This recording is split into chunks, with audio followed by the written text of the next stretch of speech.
Good afternoon to everyone, and thank you very much indeed for giving me the chance to address you directly. So why do we need innovation? Why do we need innovations like linking ERTMS with the European Union space program? I am currently in the middle of the TEN-T trialogue, and according to some big member states, we even do not need ERTMS, let alone a substantial upgrade. The Commission, the European Parliament and member states have two things in common. We are constantly talking about how important innovation is and how much we would like to see rail succeed.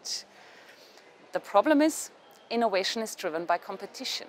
If there is no competition, then you need no innovation.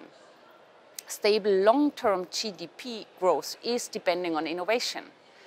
Innovation itself is basically just making things more efficient, aka cheaper, and slowly improves them.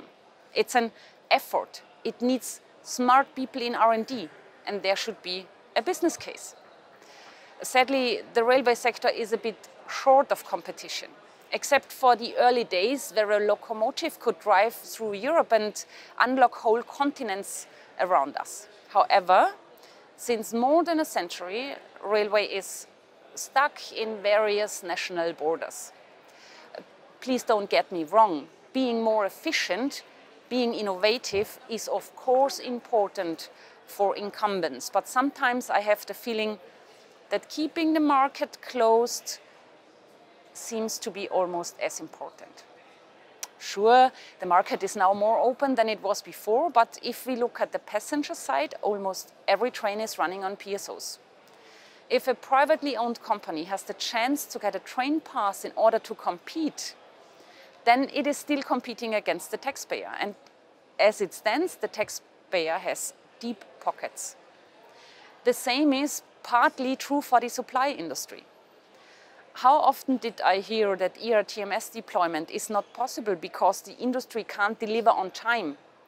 You will never ever hear that the car maker will not satisfy the demand because he is lacking capacity.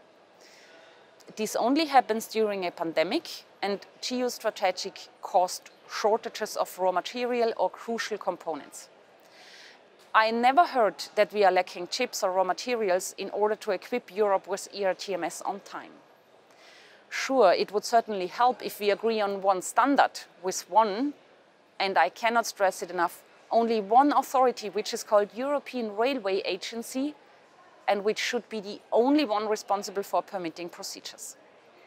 No more extra national rules, no more extra safety standards, no more tailor-made national systems.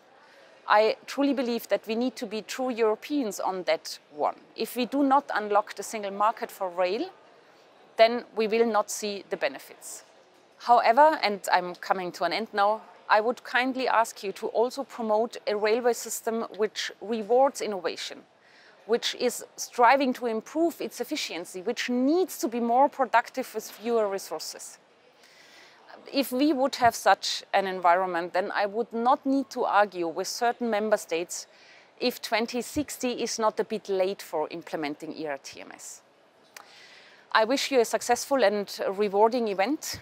You choose a perfect topic, and thank you very much once more for giving me this opportunity. All the best from Strasbourg.